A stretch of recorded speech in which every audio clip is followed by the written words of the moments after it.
256페이지 신약성경 256페이지 로마서 12장 14절서부터 21절까지 말씀입니다. 제가 봉독합니다. 너희를 핍박하는 자를 축복하라. 축복하고 저주하지 말라. 즐거워하는 자들로 함께 즐거워하고 우는 자들로 함께 울라. 서로 마음을 같이하며 높은 데 마음을 두지 말고 도리어 낮은 데 처하며 스스로 지혜 있는 채 말라. 아무에게도 악으로 악을 갚지 말고 모든 사람 앞에서 선한 일을 도모하라. 할 수 있거든 너희로서는 모든 사람으로 더불어 화평하라. 내 사랑하는 자들아, 너희가 친히 원수를 갚지 말고 진노하심에 맡기라. 기록되었을 때 원수 갚는 것이 내게 있으니 내가 갚으리라고 주께서 말씀하시니라. 내 원수가 줄이거든 먹이고 목마르거든 마시우라. 그리함으로 내가 숯불을 그 머리에 쌓아 놓으리라. 악에게 지지 말고 손으로 악을 이기라. 아멘.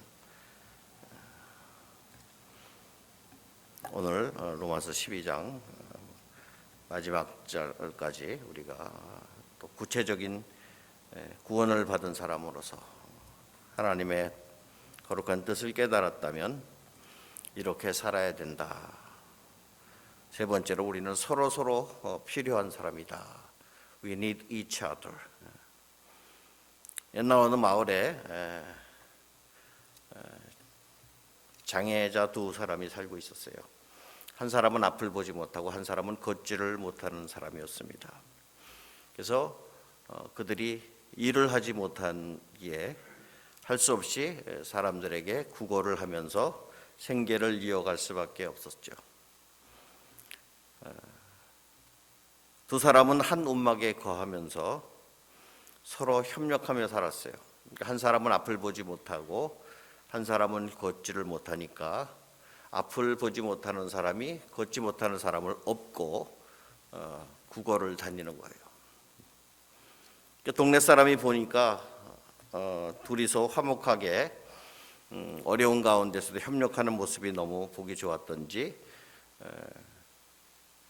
그 사람들을 위해서 따로 음식들을 준비했다가 그들을 도와줬습니다. 그래서 그들은 비록 어려운 가운데서도 어려움 없이 풍족하게 먹고 살 수가 있었어요.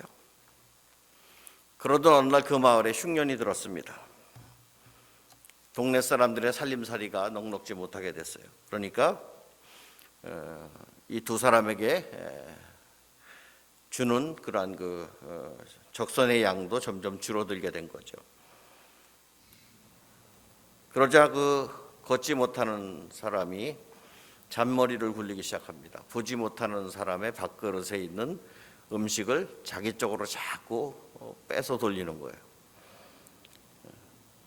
그러니까 이 앞을 보지 못하는 사람은 갈수록 허기가 져 이상하게, 이 걷지 못하는 사람은 많이 먹으니까 오히려 체중이 늘어난 거예요. 어느 날 눈이 많이 오는 그 추운 날 다시 보지 못하는 사람이 걷지 못하는 사람을 등에 업고 구걸을 나갔는데 너무너무 무거운 거예요. 왜냐하면 혼자 시커 먹었으니까 이 사람은 체중이 불어나 버린 거고 자기는 몸이 너무 쇠약해진 겁니다. 그랬더니 갑자기 현기증이 나서 중간에 푹 꼬꾸라진 거죠. 그러니까 결국은 눈이 못 보는 사람이 꼬꾸라지니까 걷지 못하는 사람도 같이 꼬꾸라져서 결국은 얼어 죽었다는 것이죠.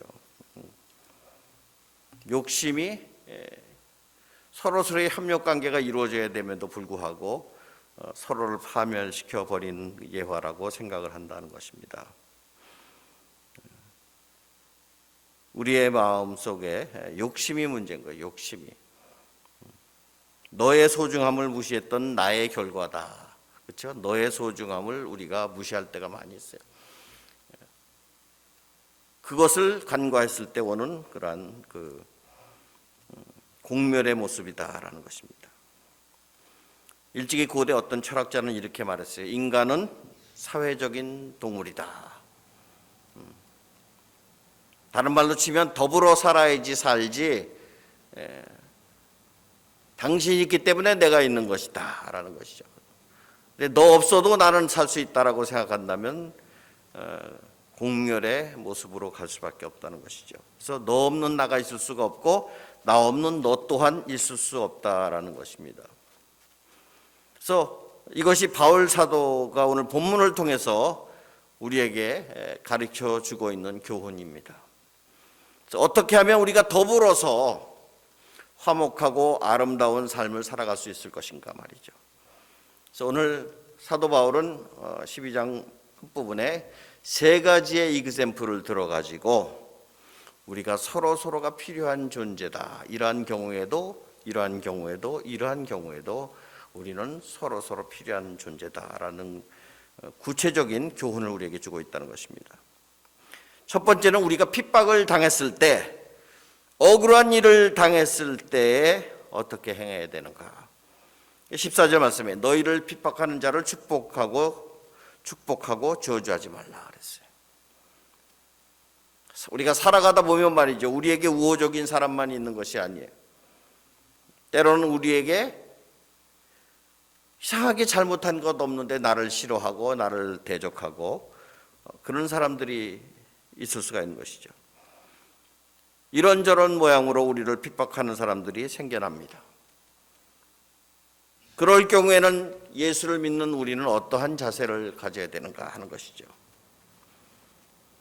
물론 타락한 인간의 본성은 자연스럽게 그렇게 당하면 뭐가 돼요?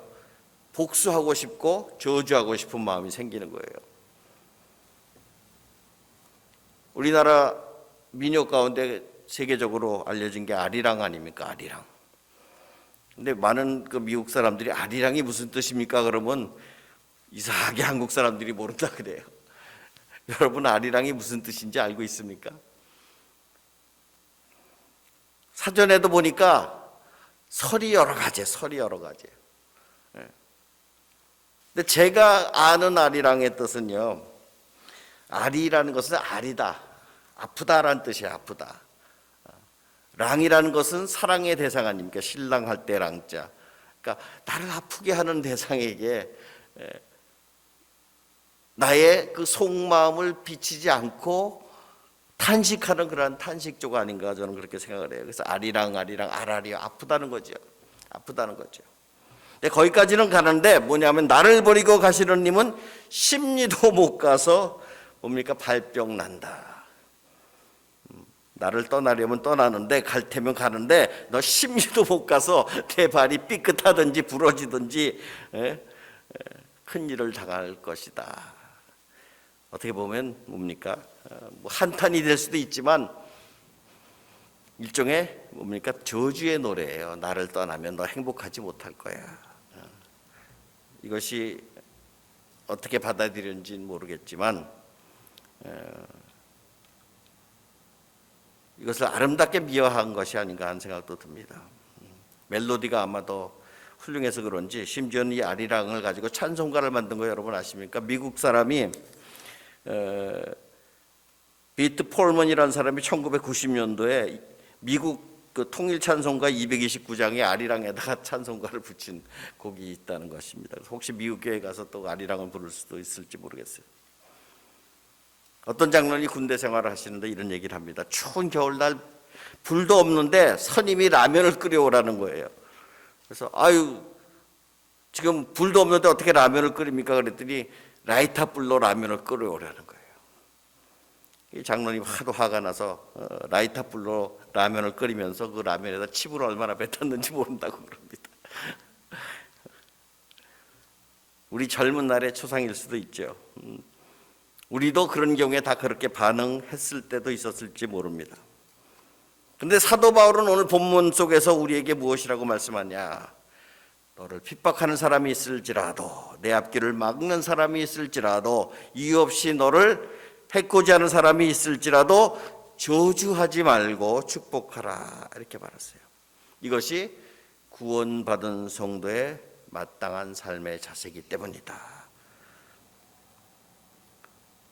우리가 잘 아는 대로 누가복음 10장 5절에 보면 예수님이 제자들을 70인 제자들을 훈련시켜서 파송하면서 이런 말씀을 합니다. 너희가 어느 집에 들어가든지 간에 먼저 들어가서 이 집에 평안을 빌라, 이렇게 말씀하세요. 당시에 유대인들에게 이 샬롬, 평화를 비는 것은 가장 축복된 것으로 여겼습니다. 그래서 어느 집에 가든지 먼저 그 집에 평안을 빌어주라. 그러면서 예수님이 뭐라고 그러냐면, 만일 그 가정이 그 너의 평안을 받을 만한 자격이 있다면 그 집에 평안이 있을 것이고, 만일 그 집에 평안을 받을 자격이 없는 집이라면 그 평안이 너에게 돌아올 것이다, 이런 말씀을 하셨다는 것이죠. 근데 역으로 한번 생각해 보세요. 만약에 우리가 어떤 사람의 저주를 했는데 그 사람이 저주를 받을 만한 사람이라면 저주가 그 사람에 머물 수도 있고, 만약에 그 사람이 저주를 받을 만한 어떠한 이유도 없는데 내가 저주를 한다면 그 저주가 어디로 가요? 나한테로 올 수가 있다라는 원리를 우리가 생각해 볼 수가 있다는 것이죠. 무서운 거죠. 미국 남부에 한 청년이 있었어요. 하루는 옆에 있는 이웃 농부로부터 심한 모욕을 당하게 됩니다. 너무 분한 거예요. 그래서 복수심에 불타서 밤에 몰래 그 집의 밭에다가 아주 강력한 잡초, 한 번 뿌리면 이게 아주 삽시간에 퍼져버리는 그 강력한 잡초를 그냥 밤에 다 뿌려버렸어요. 그리고 얼마 안 있다가 그 옆집에 그 미운 그 이웃집 그 아저씨의 딸과 연애를 해서 결혼을 하게 됩니다. 그런데 공교롭게도 그 농부가 자기 딸에게 그 밭을 선물로 줘요. 내가 너에게 이 밭을 너에게 선물로 줄 테니 잘 갖고 와봐라. 그 후에 어떻게 됐겠습니까? 그 청년이 그 밭에 잡초를 캐내더라고 2년을 아주 죽도록 고생을 한 거죠. 마찬가지로 우리가 다른 사람에게 악한 마음, 저주를 하면 그것이 내게 돌아온다는 사실을 분명히 우리가 알아야 된다 하는 것입니다. 우리가 흔히 그래야 두고 보자, 뭐 잘 되는지 한번 보자 말이지. 이게 일종의 말하자면 그런 표현이 아니겠습니까? 이것은 성도로서의 올바른 모습이 아니다. 그래서 어떤 경우라든지 다른 사람을 저주하지 말고 축복해 주는 마음을 가져야지 된다, 이렇게 가르치고 있는 거예요. 그것이 우리 자신을 위하는 가장 좋은 길이다. 그래서 할 수만 있다면 다른 사람들과 더불어 화목하고 아름다운 삶을 살아가기를 하나님은 원하신다는 것입니다. 그래서 애꿎은 핍박을 당한다 할지라도 하나님의 무슨 뜻이 있겠지 하고 우리가 하나님에게 맡기는 거예요. 두 번째는 우리 이웃에게 경조사가 생겼을 경우입니다. 우리가 어저께 우리 박형주 권사님 어머님 장례를 치렀잖아요. 코비드-19 때문에 참 성대하게 치러주고 싶으셨을 텐데 여건이 그렇지 못해서 참 마음이 안 되셨을 거예요. 오늘 본문에 뭐라 그러냐면 즐거워하는 자들과 함께 즐거워하고 우는 자들과 함께 울라 그랬어요. 근데 우리는 때때로 너무 이기적이에요. 그래서 다른 사람의 일에 무관심할 때가 많습니다. 예수님도 당시에 그 무관심한 이스라엘 백성들을 향해 비유로 말씀하셨잖아요. 마가복음 11장에 보면 가로되 우리가 너희를 향하여 피리를 불어도 너희가 춤추지 않고 우리가 애곡하여도 너희가 가슴을 치지 아니하였다 함과 같도다 하는 거예요. 이웃에게 좋은 일이 생겼습니다. 기쁜 마음으로 피리를 붑니다. 그러면 함께 즐거워하면서 춤을 추면 얼마나 좋겠습니까? 근데 오늘날 사람들은 춤을 추지 않고 함께 기뻐해 주지 않는다는 것입니다. 이웃에게 슬픈 일이 생겼습니다. 애곡합니다. 그러면 함께 울어주면 얼마나 아름다운 모습이겠습니까? 그런데 그렇게 하지를 못한다는 것입니다. 그래서 바울은 오늘 본문 말씀을 통해 가지고 즐거워하는 자들로 함께 즐거워하고 우는 자들과 함께 울어주라 그랬어요. 무관심한 모습을 가지지 말고 관심을 가져주라 하는 것이죠. 물론 즐거워하는 자들로 함께 즐거워하는 것이 쉬운 것은 아니에요. 왜냐하면 우리에게도 타락한 본성이 있기 때문에 사촌이 뭐예요? 밭을 사면 크게 기뻐하는 마음이 들어야 되는데 안 들 때가 있는 거예요. 어떨 때는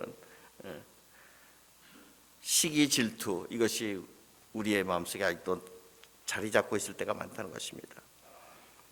근데 그것이 엄청난 나쁜 결과를 가져오는 것을 많이 보잖아요. 가인이 아벨을 죽인 이유는 바로 그러한 시기, 질투하는 마음 때문이었습니다.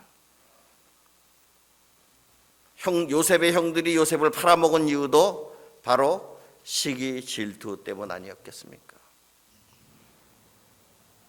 사울이 다윗을 왜 그렇게 미워하고 그랬습니까? 자기 사위인데 말이죠. 시기, 질투심 때문에 그렇다 하는 것이에요. 그래서 우는 자들로 함께 우는 것이 쉬운 것이 아니다라는 거예요. 우리 부패한 심성 때문에 그렇다는 것이죠. 우리나라 속담에도 보면 불난 집에 부채질을 한다 그러잖아요. 이웃이 어떤 불행한 일을 당하면 같이 아파하고 힘을 써서 도와줘야 되는데 고소하게 생각하며 오히려 즐긴다는 것입니다. 인간의 타락한 본성을 말하는 것이죠. 지난번에도 얘기했듯이 욥이 고난을 당했을 때 욥의 세 친구들이 왔잖아요. 그런데 사실 위로는 10분의 3을 했다면 정죄하고 훈계하고 그쵸? 마음을 아프게 하는 것이 7이었다는 것이죠. 욥을 책망하며 오히려 욥의 마음에 더 큰 상처를 입히게 된다는 것이죠. 함께 울어주는 데서 그쳐야 되는데 그렇지 못한 것이죠. 어떤 교회 목사님이 새로 부임을 하게 되었어요. 어느 날 교인 가운데 한 사람이 목사님을 찾아왔습니다. 그리고 온갖 종이에 빽빽하게 적었어요. 그러면서 하는 말이 목사님 사실을 저도 이렇게 하고 싶지는 않았는데 그럼 안 하면 되는데 꼭 하거든요. 안 하면 되는데 할 수 없이 제가 목사님을 생각하는 마음에 이 글을 썼으니 읽어보십시오 그랬더니 거기에 목사님이 잘못한 50가지가 쫙 적혀져 있는 거예요. 목사님이 그걸 받고 알겠습니다 한마디 하고 그리고 그 교인이 돌아간 후에 바로 목사님은 당해에 사표를 내고 교회를 떠나버린 거예요. 물론 그 목사님이 잘했다는 것은 아닙니다. 그러나 다른 사람의 잘못을 지적하면서 비판하면 그 사람이 변할 것으로 생각합니까? 안 그렇죠. 비판받고 정죄받는 것 좋아하는 사람이 어디 있겠습니까? 그건 그 사람을 위한 것이 아니에요. 오히려 정반대의 결과를 가져올 때가 많다는 것입니다. 그래서 일할 의욕을 상실하고 좌절감을 심어주고 성경은 뭐라 그럽니까? 즐거워하는 자, 같이 즐거워하고 같이 슬퍼하는 자가 되라 그랬어요. 오늘날 그러한 성도들이 많은 교회가 좋은 교회가 아닌가 생각을 합니다. 조금만 되면 말이죠. 서로 시기하고 질투하고. 예전에 제가 처음 미국에서 개척을 했던 교회에 보면요. 그때 평균 연령이 30대였어요. 다. 성도님들이 평균 연령이 30대니까 다 젊은 사람들 아닙니까? 그러니까 뭐 하나 가르치면 굉장히 흡수력은 빨라요. 그리고 이렇게 훈련시키면 탁탁탁 알아서 하는데 한 가지 못 고치는 게 있다면 뭡니까? 서로 시기 질투하는 경쟁심이에요. 이 경쟁심에 불이 붙으니까 이게 정신이 없어요. 결국은 열매를 맺지 못하는 거예요. 타오르기는 하는데 열매가 없어요. 우리가 살아가면서 자기 자신을 돌아보고 남을 보는 그러한 훈련이 돼야 돼요. 거울과 그냥 유리의 차이점이 뭡니까? 유리에다가 은칠을 하게 되면 자기만 보여요. 그렇잖아요? 살다 보면 자꾸 우리의 마음속에 은칠을 하게 돼. 나만 자꾸 보게 만들어버리는 거예요. 그 은칠을 벗겨내야 됩니다. 그래야지 그 유리를 통해서 다른 사람도 볼 수 있게 되는 거 아니겠습니까? 성경은 우리에게 이렇게 가르치고 있어요. 너그럽고 여유로운 마음을 가지고 서로서로를 다독거리면서 우는 자들과 함께 울어주고 기뻐하는 자들과 함께 기뻐하는 삶을 살아야 된다 그랬어요. 세 번째는 우리가 어떤 모임이나 회의에 참석했을 때 어떻게 행동해야 되는가 말이죠. 한국 사람들이 못하는 게 있어요. 이 회의를 잘 못해. 우리 교회는 그래도 잘 성도님들이 훌륭한 인격들을 가지신 것 같아요. 회의에서 어려운 일들이 별로 없어요. 근데 준비 안 된 분들이 몇 분이 회의를 참석하게 되면 시끄러워집니다. 요란하게 돼버려요. 오늘 본문에 뭐라고 되어 있냐면 모임이나 어떤 회의에 참석했을 때 16절 보면 서로 마음을 같이하여 높은 데 마음을 두지 말고 도리어 낮은 데 처하며 스스로 지혜 있는 채 말라 그랬어요. 자꾸 모임이 힘들어지면 말이죠. 마음이 하나가 되지 못하고 분열이 생기게 되는 것이죠. 오늘 마음을 우리가 같이 하기 위해서 어떻게 해야 됩니까? 세 가지 문장으로 얘기하고 있습니다. 높은 데 마음을 두지 말라. 그리고 도리어 내가 낮은 데 처하며 나만 알고 있다라고 스스로 지혜 있는 척하지 말라는 것입니다. 그 세 개의 문장을 우리가 잘 기억해야 되는 거예요. 하나 되지 못하는 가장 중요한 원인 중에 하나가 교만한 생각이 깔려있기 때문이다. 자기를 높이고 자기를 드러내고자 하는 생각이 깔려있기 때문에 모임이 하나가 되지 못하는 거예요. 성 어거스틴이 이런 말을 했어요. 교만은 천사를 마귀도 만들어버리고 겸손은 사람을 천사로 만들어버린다 그래요. 우리 모두가 다 스스로 낮추며 겸손할 때 우리는 이웃과 더불어 화평할 수가 있다 하는 것입니다. 마음속에 교만한 마음이 들게 되면 마귀 되는 거 한순간이에요. 그러면 자연히 화목이 깨어질 수밖에 없다는 것입니다. 불화가 생길 수밖에 없습니다. 그러므로 우리는 항상 자신을 돌아봐야 되는 거예요. 하루는 앞마당에서 수탉 몇 마리가 처절하게 싸움을 하고 있습니다. 세력 다툼을 하는 거죠. 그 중에 가장 힘이 세고 억센 놈이 승리자가 된 거예요. 내가 다 무찔렀어. 의기양양한 모습으로 울타리 가장 높은 데 올라가서 꼬끼 하고 소리를 치는데 그때 마침 솔개가 지나가다가 탁 채가는 거예요. 그 순간까지는 나보다 센 놈이 있으면 나와봐라 하는 마음으로 높은 데 올라가서 소리를 쳤겠지만 그 말이 끝나기 전에 이미 파멸로 가버린 것이죠. 그러니까 우리가 큰 소리 치는 사람이 되면 안 돼요. 삼척동자가 되면 안 되는 거죠. 삼척동자. 잘난 척하고 있는 척하고 아는 척하고. 그런 사람은 자꾸 사람들이 나를 멀리하는 이유가 있어요. 가까이 하기 싫은 것입니다. 그 사람 때문에 분위기 깨지고 화평이 깨지는데 누가 가까이 하고 싶겠습니까? 어떤 사람이래요. 목사님은 아무도 나를 좋아하지 않는 것 같아요. 그 사람들이 문제가 있는 거 아니야? 본인에게 문제 있는지를 한번 생각을 해봐야 되는 거죠. 왜 나를 좋아하지 않을까? 오늘 본문은 우리에게 말합니다. 높은 데 마음을 두지 말고 도리어 낮은 데 처하며 스스로 지혜 있는 척하지 말라 말이죠. 우리는 때때로 이렇게 불평할 때가 많아요. 왜 세상이 이렇게 어두운가 말이죠. 사실은 우리가 어두운 색안경을 끼고 바라볼 때 더 어둡게 보이는 것이에요. 그래서 그 안경을 벗어버려야 된다는 것입니다.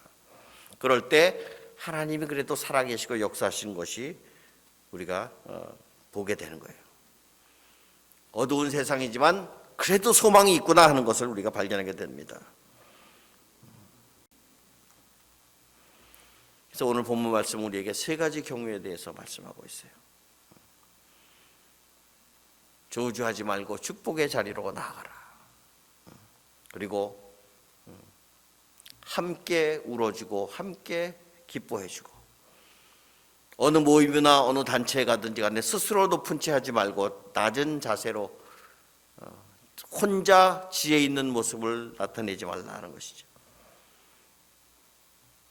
그래서 오늘 본문의 18절부터 끝까지의 말씀을 보세요. 할 수 있거든 너희로서 모든 사람으로 더불어 화평하라.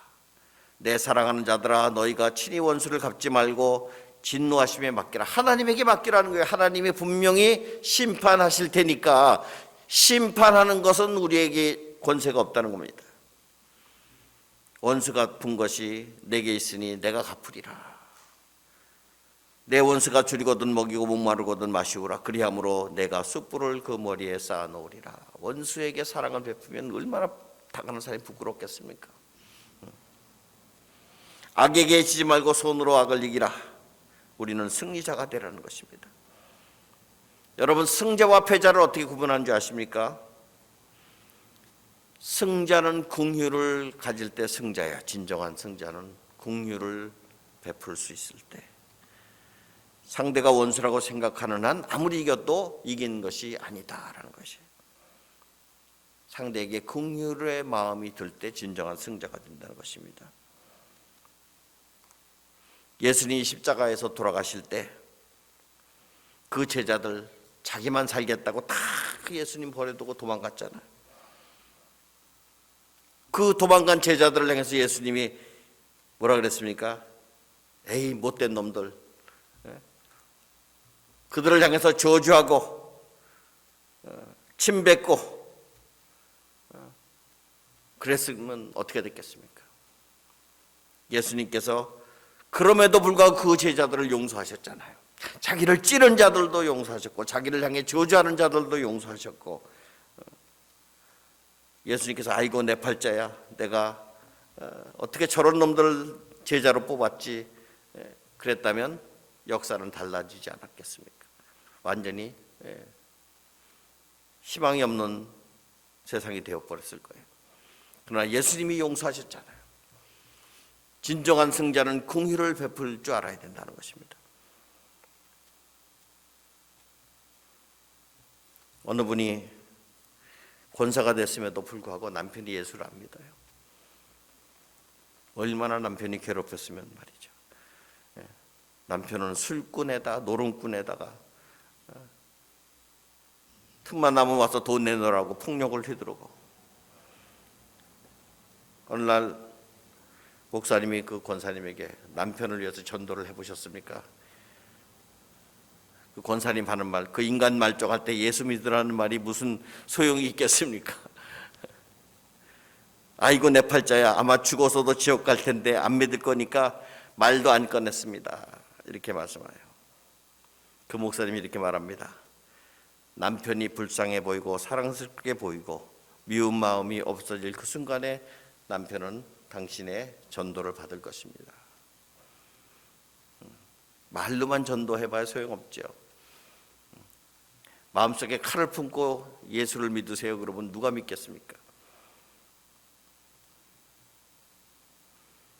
적극적 사고방식이라는 책을 쓴 노만 필 박사가 미운 사람을 사랑하는 구체적인 방법 5가지를 제시한 적이 있어요. 첫째로 뭐냐면 미운 사람도 장점이 있을 테니까 그 미운 사람의 장점을 한번 써봐라. 두 번째로 미운 사람에 위해서 기도해봐라. 미운 마음이 들수록 더 기도해봐라. 세 번째는 기회인 대로 그 사람에게 도움을 베풀어 봐라. 그리고 네 번째로 미운 사람을 직접 혹은 간접적으로 칭찬해봐라. 다른 사람과 얘기할 때도 그 사람에게 좋은 점을 얘기하고 칭찬을 해봐라. 5번째, 그 사람을 대면할 때 미소 띤 얼굴로 친절을 베풀어 봐라. 그러면 그 사람이 변하는 게 아니라 내가 변할 것이다. 그런 거죠. 선으로 악을 이기라 그랬어요. 선으로 악을 이기라. 이것이 그 사람에게 숯불 사랑을 베푸는 것이다. 숯불 사랑. 오늘 본문에 바울은 우리에게 이렇게 말합니다. 너희가 하나님의 진리를 깨닫고 그리스도 예수의 제자가 되었다면 구체적인 이러한 상황 가운데서도 항상 크리스찬으로서의 본이 되는 삶을 살아야 된다는 것입니다. 저와 여러분 모두가 우리의 삶 속에서 그리스도를 증거하는 승리자가 되기를 간절히 원합니다. 승리자에게는 관용만이 있기 때문입니다. 이 모습이 바로 우리 모두의 삶이 되기를 주님의 이름으로 간절히 축원합니다. 기도하겠습니다.